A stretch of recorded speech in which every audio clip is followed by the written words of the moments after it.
오늘은 말씀의 제목을 하나님의 햄퍼라고 붙였습니다. 햄퍼라는 단어는 영어죠. Hamper. 이 햄퍼의 사전적 뜻을 봤더니 광주리에 넣은 선물 꾸러미, 이런 단어입니다. 그래서 이 햄퍼라는 것, 제가 말레이시아 근무할 때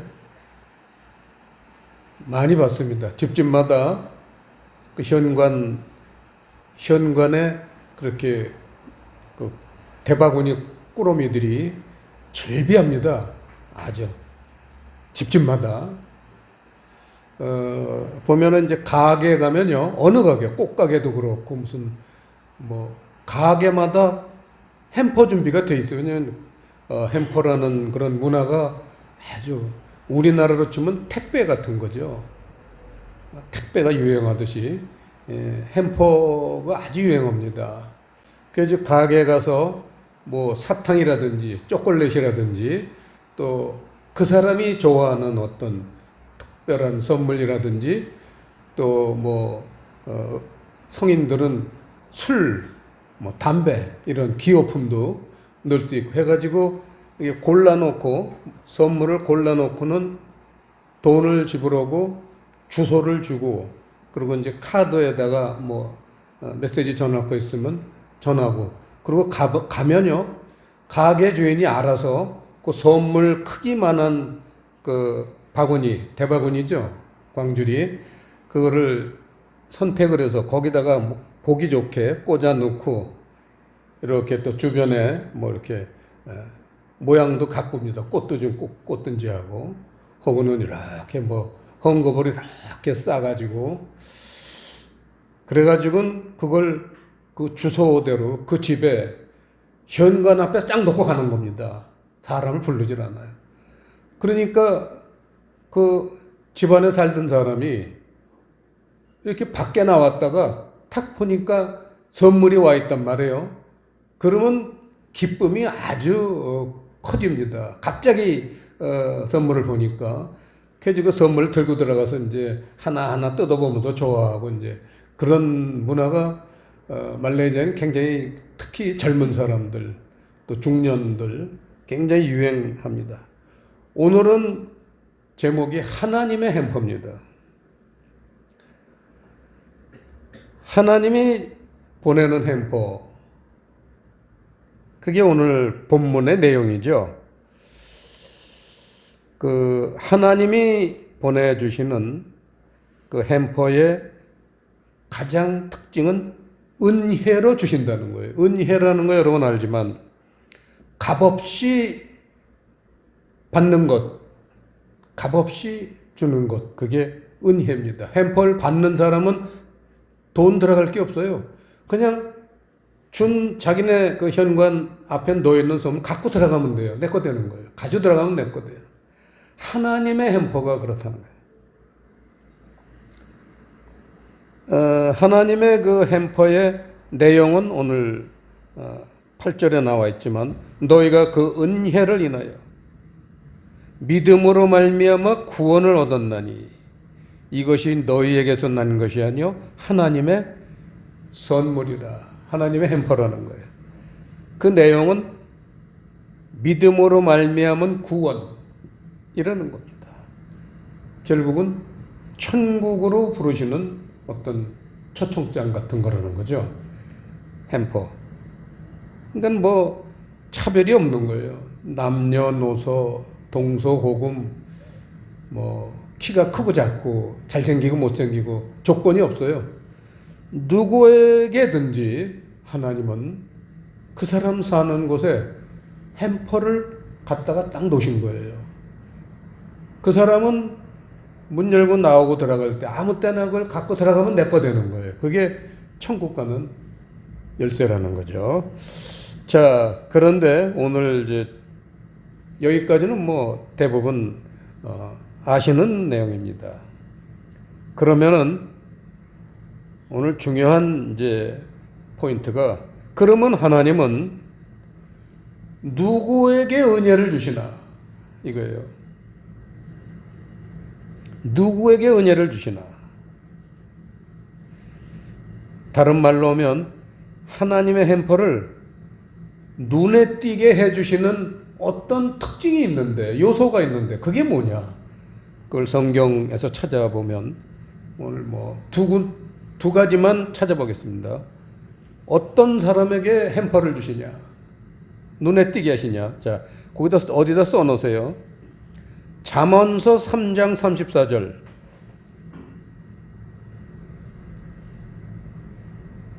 잠언서 3장 34절. 또 하나는 누가복음 4장 18절. 구약하고 신약하고 공평하게 하나씩 있습니다. 그래서 잠언서 3장 34절부터 찾아보겠습니다. 어떤 사람에게 하나님이 은혜를 주시냐. 잠언서 3장 34절. 34절 합독하시겠습니다. 진실로 그는 거만한 자를 비우시며 겸손한 자에게 은혜를 베푸시나니. 겸손한 자에게 은혜를 베푸십니다. 그러니까 겸손하다는 게 얼마나 중요한지 이제 아시겠죠? 천국 갈 수 있는 그러한 기회가 누구보다도 생긴다는 거죠. 근데 이 겸손하다라는 단어, 이게 우리가 생각하는 그냥 겸손한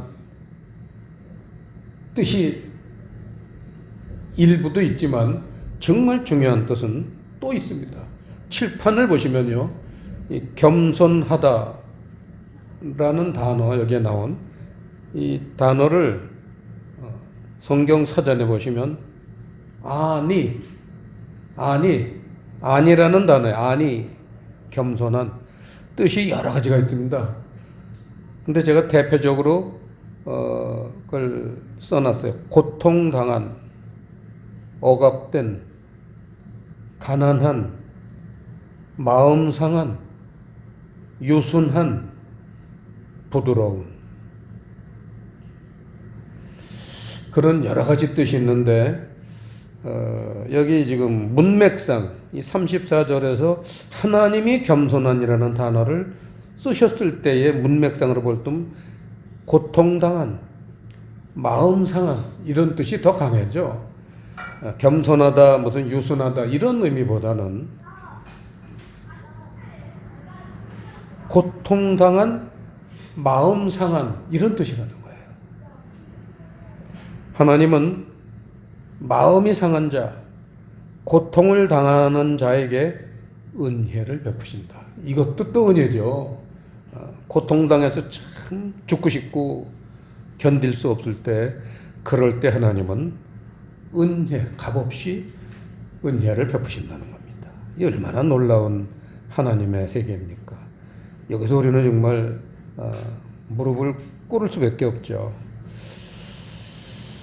자, 그 다음에 하나 더 보겠습니다. 누가복음, 신약성경에 누가복음 4장.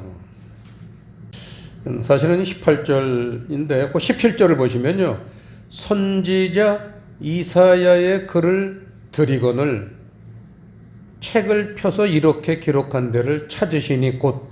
그러니까 이사야 선지자의 말씀을 지금 예수님이 인용하시는 거죠. 18절 제가 봉독하겠습니다.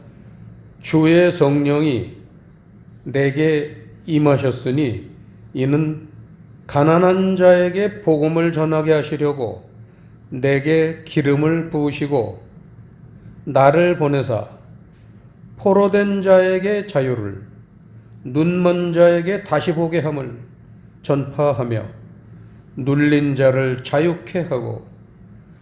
19절 주의 은혜의 해를 전파하게 하려 하심이라 하였더라. 여기서 단어, 문장 하나가 생략된 게 있습니다. 원어 성경에 보면은. 그래서 그걸 하나 우선 집어넣죠. 포로된 자에게 앞에, 그러니까 나를 보내서 다음에 포로된 자에게 그 사이에 문장이 하나 빠졌어요. 뭐냐면 마음이 상한 자를 고치시며, 이 아까 17절에서 봤던 이사야서 글 인용하는 거잖아요. 이사야서에도 있어요. 근데 이 우리 성경은 이 좀 부정확한 그러한 그 사본을 인용했기 때문에 이렇게 빠진 게 많고 잘못 번역된 게 적지 않습니다. 그런데도 세계적인 믿음의 국가 된 거 보면 우리나라는 틀림없이 하나님한테 은혜를 받은 나라죠. 자, 그래서 은혜를 누구한테 주셨느냐? 은혜를 받게 한 사람은 가난한 자에게라는 거예요. 18절. 가난한 자에게 복음을 전하게 하시려고. 가난한 자가 복음을 받을 수 있다는 거예요. 이게 하나님의 은혜입니다. 그래서 하나님의 은혜를 받는 사람은 겸손한 자, 그리고 가난한 자라는 겁니다. 여기서 가난한 자라는 건 집에 돈이 없어서 가난하다라는 뜻이 아니에요. 이 가난한이라는 단어는 칠판에 보시면 나오지만 성경의 대부분 가난한이라는 단어는 이겁니다. 프토코스 많이 봤죠. 심령이 가난한 자는 복이 있나니. 마태복음 5장 3절이잖아요. 여기서 가난한, 심령이 가난한, 가난한도 이 바로 프토코스. 여기서 지금 누가복음 가난한 자에게 복음을 전하게 하시려고요. 가난한이라는 단어도 바로 프토코스입니다. 가난한이라는 번역이지만 사실은 심령이 가난한 자, 여기서 심령이라는 그 마태복음 5장 3절 심령이라는 단어는 저 3번에 나왔죠. 푸뉴마입니다. 영이 가난한 자. 결국은 프토코스는 영적으로 가난한 자를 얘기합니다. 재산적으로 가난한 자가 아니에요. 영적으로 가난한 자. 그러니까 영적으로 참 겸손하고 가난한 사람이 된다는 거. 이거죠. 영적으로 겸손하고 가난한 자에게는 은혜가 임한다는 거예요. 자, 그래서 이제 그 은혜가 복음을 전하게 하시려고다. 그렇게 말씀을 하고 계십니다. 그래서 어떤 사람에게 하나님은 은혜를 주시나를 봤고요. 그 다음에 이제 오늘의 키포인트입니다. 그러면 어떻게 하면 가난한 자가 될 수 있나? 이거죠. 어떻게 하면 이 심령이 가난한 자, 영이 가난한 자가 될 수 있냐? 이게 우리 신앙생활에 가장 중요한 거죠. 왜냐하면 은혜를 뱉고 살아야 되니까. 시도 때도 없이 하나님은 우리에게 햄퍼를 주십니다. 어려울 땐 그걸 극복할 수 있는, 힘들 때는 그걸 극복할 수 있는, 죽고 싶을 때는 그걸 이겨낼 수 있는. 지금 우리나라가 어렵지 않습니까? 이 어려움을 극복할 수 있는 그 햄퍼를 받아야 돼요. 근데 햄퍼를 받는 사람은 겸손한 자, 가난한 자라고 했는데 문제는 어떻게 하면 가난한 자가 될 수 있냐 이거예요. 그 포인트가 해답이 구약성경 다윗이 우리한테 가르쳐 주십니다. 다윗의 경험담이겠죠. 거기다 어디 한 편에 쓰세요. 10편, 119편, 71편. 우리가 어려움 당해서 기도원 같은데 금식하러 갔을 때 많이 듣는 말씀입니다. 하나님이 주시는 말씀이죠. 10편, 119편 보겠습니다. 10편, 119편, 71절. 이건 우리가 평생 암송하고 살아야 될 문제죠. 합독하시겠습니다. 고난당한 것이 내게 유익이라. 이로 인하여 내가 주의 율례를 배우게 되었나이다. 자, 이 71절 우리 위대한 다윗 성군께서 깨달은 말씀인데 고난 당했을 때, 그럴 때 하나님의 햄퍼를 받는다는 거예요. 그 햄퍼에 들어있는 내용은 주의 율례라는 겁니다. 이 주의 율례를 하나님이 햄퍼로 주셨는데 그걸 언제 발견하기가 쉽냐? 고난당했을 때 발견하기 쉽다는 거예요. 우리가 고난당했을 때 하나님이 주시는 선물을 알 수가 있는 거예요. 하나님이 주시는 은혜를 깨달을 수 있는 거예요. 고난당할 때. 그래서 우리는 고난당할 때 깨어 있어야 돼요. 그저 슬퍼하고 그저 낙심하고 좌절할 게 아니라 고난당할 때는 사방을 둘러봐야 된다는 거예요. 하나님의 선물이 어디 있나 찾아봐야 된다. 이게 우리 영적으로 성숙해지는 그런 비결이라는 겁니다.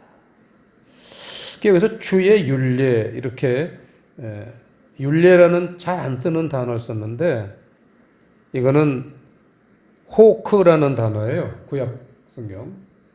오늘 칠판에 쓰지 않죠. 호크, 아주 유명한 신학교 가면 제일 많이 써요. 호크마 주석 있잖아요. 호크마.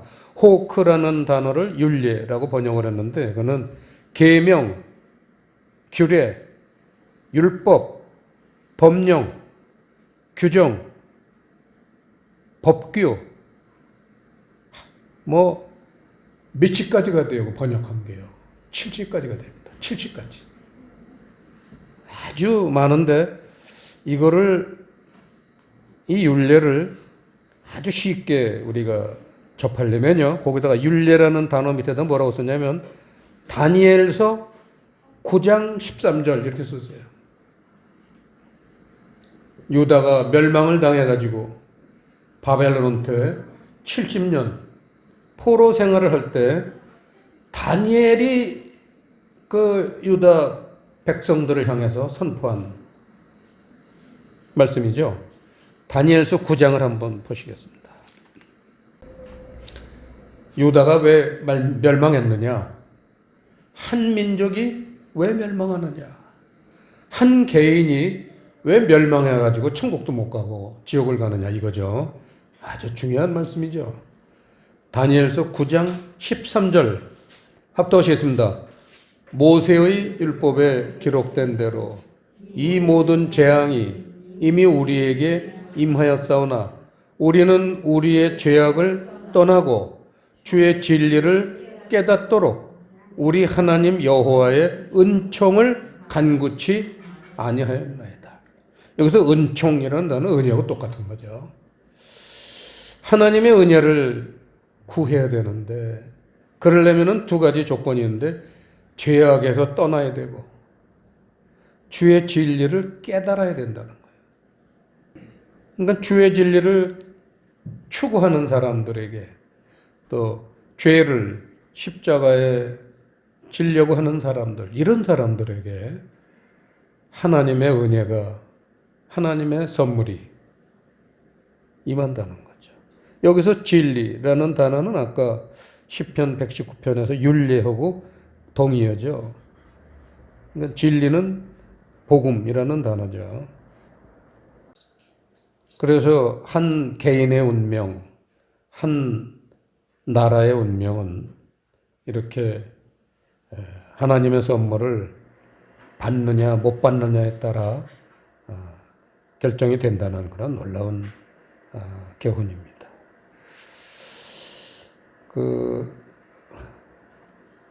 끝으로 저도 이 하나님의 햄퍼를 받은 사건이 있었습니다. 다시 한번 설명을 드리면 제가 80년대 중반에 말레이시아에 나가서 근무할 때 명절, 우리 동남아시아의 명절은 다 똑같습니다. 명절 날짜 음력으로 세는 달력에 우리 명절, 설날 다 똑같아요. 설날이 똑같아요. 동남아시아. 그 명절날은 회사에서 일꾼들이 돈을 5배를 더 준다고 해도 한 사람도 나와서 일한다는 사람이 없어요. 왜냐면 명절을 쉬어야 되니까. 그래서 그 명절날은 주로 놀라들 나갑니다, 직원들이. 저는 이제 말레이시아에서 말레이시아의 동해안, 우리나라 치면 속초 같은 데죠. 관탄이라고 아주 유명한 관광지 그 해수욕장도 있고 뭐 아주 놀이가 많은 그런 관탄이라는 휴양지가 있습니다. 말레이시아에서 가장 유명한 휴양지죠. 거기에 이제 내 고등학교 갓 졸업하고 S대학교 건축과 들어간 잘생긴 젊은 친구 하나 데리고 둘이서 2박 3일로 그 관탄을 바다 낚시 여행을 갔었습니다. 거기서 바다 낚시 잘 하고 야간에는 그 모래사장에 그 바다 거북이들이 올라와서 알을 하나가 한 100개 가까이 이렇게 낳더라고. 그 구덩이를 파고 날을 100개 가까이 이렇게 낳고는 그걸 또 묻어요, 흙을. 그런 진기한 장면도 구경하고 2박 3일 동안 관광지이기 때문에 노는 것도 많고 아주 즐겁게 보내고 이제 2박 3일 돌아오는 길에 귀갓길에 오후 시간에 제 차가 좀 그 당시에 제가 뭐 직함이 좀 있었으니까 좋은 차를 가졌습니다. 6기통 그 당시에 6기통 차 좋은 차를 타고 이제 한 140km로 거기 길이 좋아요, 말레이시아. 신나게 달려오는데 전혀 예측하지 못한 하나님의 햄퍼를 만난 겁니다. 저는 그때 믿지 않았던 시절이었죠. 하나님을 인정하지 않았던 그런 시절이었습니다. 그랬는데 하나님은 두 가지 선물을 준비하셨어요. 그게 폭우하고 수막 현상, 이 두 가지였습니다. 140km로 총알같이 달려가는데 갑자기 열대지방에 스콜이 내린 거예요.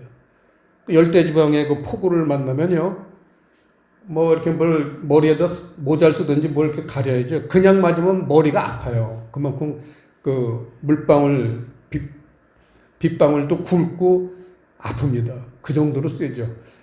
잠깐 비가 왔는데 도로 위에 물이 쌓였어요. 너무 많이 오니까 물이 없어지질 않고 쌓이는 거예요. 그래서 차가 갑자기 수상스키처럼 물에 떴어요. 그걸 수막현상이라고 그러죠. 그래서 이제 양쪽에 가드레일이 있는데 가드레일을 부딪히면 양쪽이 낭떠러졌어요. 아주 잘 보이지도 않는 몇백 미터 낭떠러져. 떨어지면 그냥 뼈도 못 추리는 그런 곳입니다.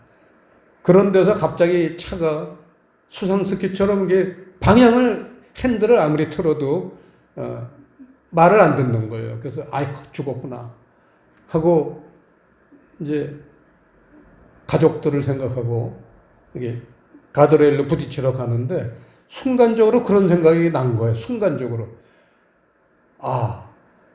하나님 생각이 난 거예요. 그죠? 하나님 여기서 저를 살려주시면 하나님을 인정하겠습니다. 그래서 하나님이 살아계시다는 걸 인정하겠습니다. 그렇게 나도 모르게 살고 싶으니까 고백이 나왔는데 그 고백이 나오는 순간 가드레일로 향하던 그 차가 이렇게 차가 방향을 틀어서 가드레일을 이렇게 미끄러워가지고 튀어나왔어요. 그게 살았어요, 제가. 그게 하나님의 선물이었죠. 제가 아주 자신만만하고 젊은 시절이니까 30대 중반이었으니까요. 자신만만하고 뭐 하나 걱정할 것 없는 그렇게 아주 당차게 살던 시절이었습니다. 그러니까 하나님이 필요도 없었죠. 그랬는데 하나님은 그 폭우하고 차가 미끄러지는 수막 현상, 자연 현상이죠. 두 가지 선물을 준비하셔가지고 저에게 찾아오셨습니다. 그래서 그 후에 저는 결국은 하나님을 영접한 거죠. 그때 하나님을 알게 됐고 귀국해서 우리 사모님을 따라서 교회에 나가서 등록을 하고 하나님의 그런 자녀가 된 사건이 있습니다. 그 생사 갈림길에서 이게 고난이죠. 고난을 통해서 하나님은 선물을 주셨어요. 고난을 통하니까 하나님이 잘 보이는 거예요. 여러분 살면서 작고 큰 수많은 어려운 일, 고난을 우리는 당하고 삽니다.